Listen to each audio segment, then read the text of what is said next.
Vamos lá, dando continuidade. Amados, a minha tela aqui, ó, onde eu estou aqui, quadradinho, ele de vez em quando ele dá alguns erros aí, mas isso não importa, tá bom? O importante é a apostila, você acompanhar. Bom, eu só saio aqui para você ver que tem alguém narrando para você, não é uma inteligência artificial, né? Não é um computador, não é um robozinho. Sou eu mesmo que estou falando para você aqui nesse estudo. Bom, então, se a tela aqui ficar embaçada, alguma coisa, né, me desculpa aí, eu estou começando esse aplicativo aqui, ainda não conheço muito bem como mexe com ele, mas acredito que está para vocês assistirem, tá bom? Vamos dar continuidade, vamos para o nosso slide. Continuando o tema do reino das trevas nos dias atuais, né? Então, a gente viu aí no slide anterior que o reino das trevas, eles são atuais, né? Voltando aqui, isso aí foi o anterior, né? A gente sabe que, ó, houve atualizações, né? Os demônios, eles sempre existiram, são territorialistas, onde houver pessoas, eles tomam conta daquele território através das pessoas. Eles não estão interessados no terreno material, mas sim nas pessoas. Os demônios no dia de hoje estão um passo na nossa frente, porque eles são bem mais antigos do que nós. E eles agem na economia, na tecnologia, na informação, na cultura. Perdão. E nós sabemos, aqui lá em 1 João, capítulo 5, versículo 19, fala assim, ó, sabemos que nós somos de Deus.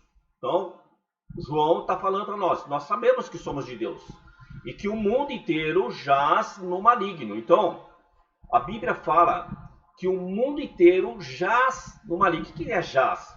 Jaz, resumindo, não necessariamente é essa palavra, mas jaz significa descansa, ou seja, algo que está descansando no reino das trevas, algo que está no domínio, na administração do reino das trevas. Então essa palavra jaz é jazer, o verbo jazer, que significa descansar. Mas para você poder entender, vamos entender que está sendo governado pelo maligno. Por quê? O outro versículo explica isso aí, Lucas 4, versículo 6. Quando Jesus estava na tentação, lá nos 40 dias, sendo tentado no deserto, Satanás, ele falou essa frase aqui para Jesus. Então a gente sabe que Satanás tentou Jesus, olha, transforma essa pedra em pão, se joga desse penhasco aqui. E uma das tentações aqui é Lucas 4, versículo 6, que ele falou assim para Jesus, olha, eu lhe darei todo este reino. Reino significa poder. Eu te dou todo esse poder do mundo, todos esses reinos, esses ministérios criados, essas presidências das empresas, todo esse poder, essas secretarias que existem nesse mundo, eu dou todo esse poder para você, Jesus. E a glória de todos esses reinos, porque isso foi me entregue. E eu posso dar a quem eu quiser. Então vamos entender. Peraí, Deus deu o reino deste mundo na mão de Satanás? Não, né? O que aconteceu então para Satanás estar oferecendo este reino do mundo para Jesus?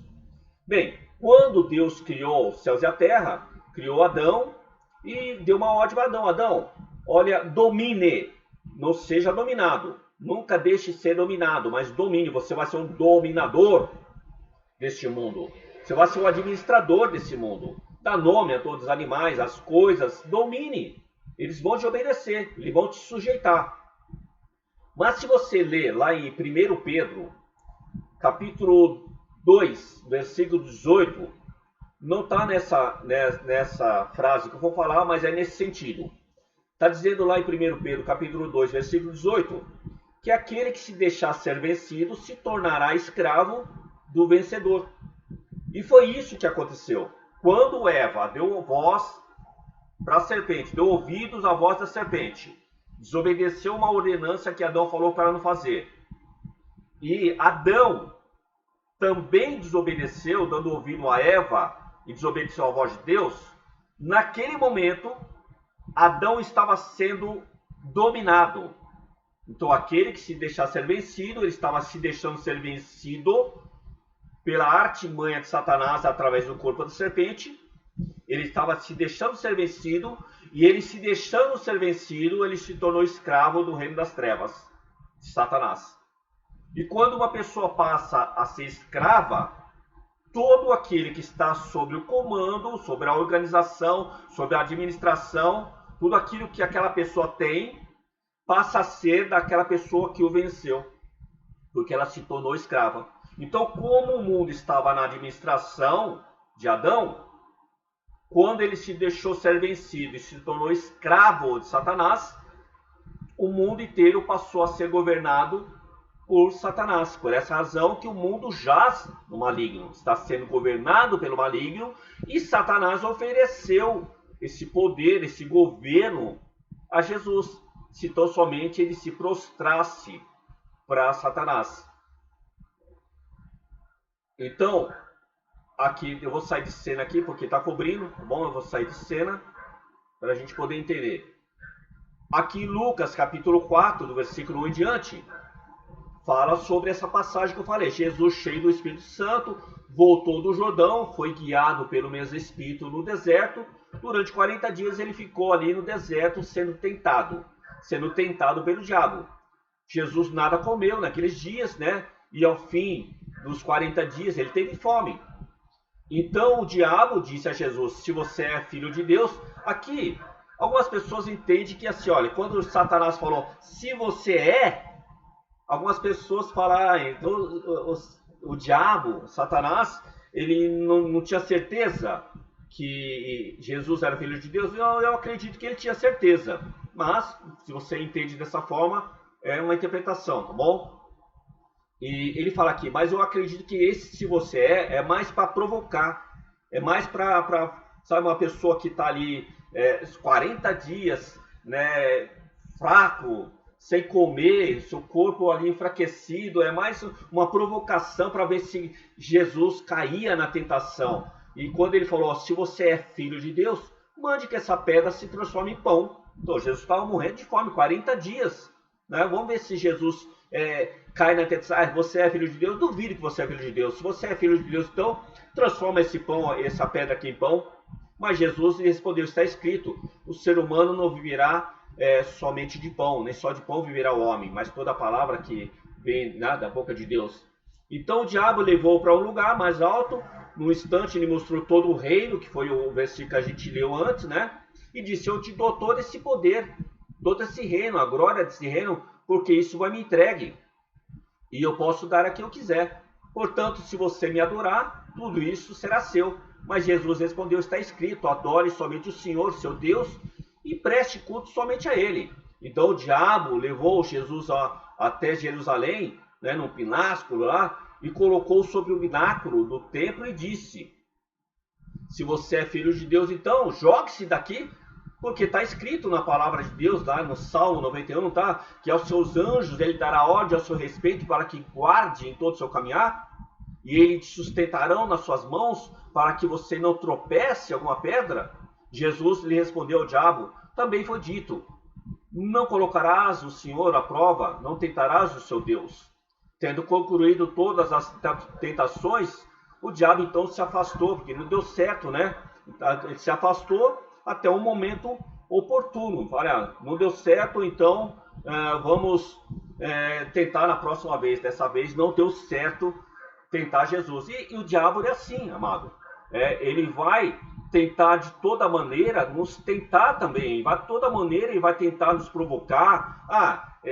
Você é cristão? Então vamos ver se Deus está contigo nessa enfermidade, nessa dificuldade. Vamos ver se Deus está contigo nessa situação, nessa crise, né, nessa circunstância. Todo momento ele vai fazer a mesma coisa conosco, para ver se a gente peca, se a gente se revolta contra Deus, se a gente coloca Deus na parede, se a gente questiona, se a gente enfraquece, para de ir para a igreja. Então eu não vou mais para a igreja não, porque já que isso aconteceu dessa forma, então eu não vou mais para a igreja não. Vamos para o próximo tema, amado? Eu estou pouco tempo aqui, eu vou estender, né? Não vou parar agora não. Vamos estender para o próximo slide aqui, para a gente poder entender um pouquinho melhor. Vamos lá, o próximo slide aqui está dizendo aqui, ó, precisamos ficar atentos aos acontecimentos. Então, nós que somos filhos de Deus, que aceitamos Jesus como Senhor e Salvador da nossa vida, precisamos ficar atentos aos ataques satânicos, a esse mundo espiritual do reino das trevas. Se não conseguiu entrar em alguma brecha, se nós não demos algum legalismo, precisamos ficar atentos aos acontecimentos que acontecem na nossa vida. Precisamos começar a ver com os olhos espirituais. Parar de achar que só porque eu estou indo para a igreja, só porque eu prego, só porque eu escuto a palavra, só porque eu sento ali e participo de todo culto, está tudo bem. Mas a guerra espiritual continua no teu lar, no teu emprego, no teu caminhar, na tua vida, 24 horas.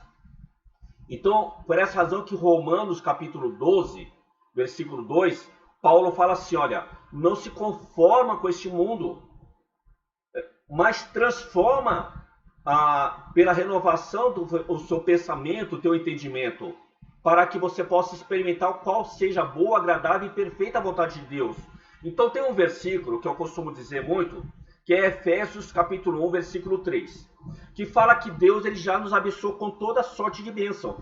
Deus já nos abençoou com tudo que você precisa, com tudo que você ora, com tudo que você quer. E por que essa bênção não chega na nossa vida? Existe alguma barreira para isso não estar acontecendo.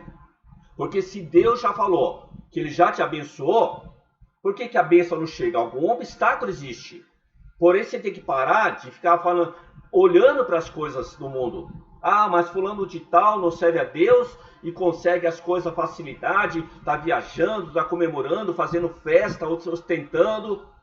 Deus, o Paulo fala aqui, ó, não se conforma com esse mundo, para de se comparar com esse mundo. Você não é desse mundo. Você pertence ao reino de Deus e não ao reino inferior, ao reino das trevas. Transforma a tua mente numa mente espiritual, procura as coisas celestiais, as coisas espirituais, procura o reino de Deus, sua justiça, que essas demais coisas que você procura, será acrescentada na tua vida. Procura entender o que está acontecendo, que não está entrando na tua vida as bênçãos celestiais, as promessas de Deus. Será que não tem alguma brecha, alguma porta que você precisa fechar? Então não se conforma com esse mundo, não vai na moda, no modismo, porque é por onde, é na moda que o reino das trevas trabalha. Transforma e destrói mente. Não entra na polarização. O que é polarização? Eu coloquei entre parênteses aqui, ó. É uma concentração em extremos opostos de grupo, de interesses, atividades, antes alinhados entre si. Então, isso aconteceu há tempo atrás na política. Uma multidão de pessoas, né, pelo polarismo, pelas notícias, pela manipulação que a mídia faz, fez com que criasse dois grupos. Então eu vou dar nome aqui, não que eu estou a favor de um ou de outro, né? Isso, o reino das trevas, ele age nesse reino aí também. Mas outrora havia dois partidos, o partido do Bolsonaro e o partido do Lula. As pessoas estavam se odiando ao outro. Quando um falava, não, eu sou Lula, a outra pessoa que era o Bolsonaro queria matar, queria destruir, e começava a se degradando. Cristãos se batendo um com o outro por causa de duas pessoas que estão ali no partido com interesses próprios. Não está nem preocupado com a população. Estão interessados neles, não no povo. Mas as pessoas cristãs e outros que não eram cristãos se degradando. Até o dia de hoje está acontecendo isso ainda. Até hoje, a gente vê os comentários, né, nas mídias sociais, um ofendendo o outro por causa de uma pessoa que não está nem aí com você. Pessoas que não estão nem aí com você. Isso é polarização. Isso é uma consideração extremo do oposto. Então, se você não é da opinião minha, você é meu inimigo. É o extremo do oposto de grupo, de interesse. Se você não tem o mesmo interesse que eu, então você é meu inimigo. É dessa forma que o reino das trevas trabalha, amado. Trabalha na polarização. E muitas vezes a gente cai nessas artimanhas, nos laços de Satanás. Domínio de massas. O que é domínio de massas? Coloquei entre parênteses aqui. É fazer com que uma sociedade, ou uma grande maioria da população, siga um modelo de comportamento generalizado, participando do meio político, como eu acabei de falar, da vida cultural, por meio de um uso dos meios de comunicação de massa. Então, o que eu já falei, utiliza-se o meio de comunicação para levar o quê? A sociedade a um comportamento. Então, por que hoje a juventude, os jovens, vai muito na moda e gastam dinheirão para comprar marca de roupa, marca de tênis, marca de celular, marca de óculos, e ninguém tá nem aí com nada. Se você já viu alguém parar e falar, deixa eu ver a tua etiqueta da tua roupa para ver se é original, se é de marca, ninguém tá nem aí. Mas os jovens gastam fortuna numa marca porque entra na moda, entra nesse reino inferior, reino infernal, que faz o domínio da massa, da polarização na mente das pessoas. Por isso que Paulo fala, não se conformei com este mundo, transforma a tua mente, transforma os teus pensamentos nas coisas de Deus e não nas coisas do mundo. A massa manipuladora faz com que você gaste uma fortuna com marca, porque está na moda. Está na moda fumar narguilé, então as pessoas destroem a sua saúde, porque a roda de juventude todo precisa daquele aparelho do narguilé. Precisa beber, precisa fumar, precisa usar droga, precisa se prostituir. Então isso é manipulação do reino das trevas. A gente precisa olhar como Paulo falou para nós. Não se conforma com esse mundo, não entra na moda no mundo, não deixa o mundo te dominar. Transforma a tua mente, uma mente espiritual. E isso acontece também nas religiões, amado. Chama-se o sincretismo. O que é secretismo? São diferentes tradições religiosas combinadas em uma única prática ou crença. Então, hoje tem um tal de reteté. Sabe o que é o reteté? É aquele... o pentecostal que sai rodopiando, falando que está ali com o Espírito Santo, rodopiando, pulando numa perna só, dando cambalhota, falando línguas estranhas que ninguém entende. E se você procurar em outras religiões, essas mesmas atitudes que você está fazendo aí em nome de Deus, em nome do Espírito Santo, na outra religião faz a mesma coisa. Mas aonde tem base bíblica para você fazer isso? Ah, não sabe o que é? Não tem base bíblica. É que a gente pegou um versículo isolado, ou a tradição pentecostal, a minha igreja faz isso. E aí, o reino das trevas está entrando na igreja, utilizando pessoas que se dizem cristã, que se dizem evangélica, e fazendo atitudes que é de outra religião, trazendo atitudes espíritas, trazendo atitudes budistas, trazendo culturas religiosas para dentro da igreja evangélica e falando que é tudo em nome de Deus. Roupas, vestimentas, né? Ah, então a gente vai trazer a vestimenta da época de Moisés, da época do templo. Mas aonde tem base bíblica para isso? Não tem. Então, o reino das trevas trabalha dessa forma e a gente precisa ficar atento a esses acontecimentos. Ok? Vamos lá para o próximo vídeo. Vou interromper a gravação.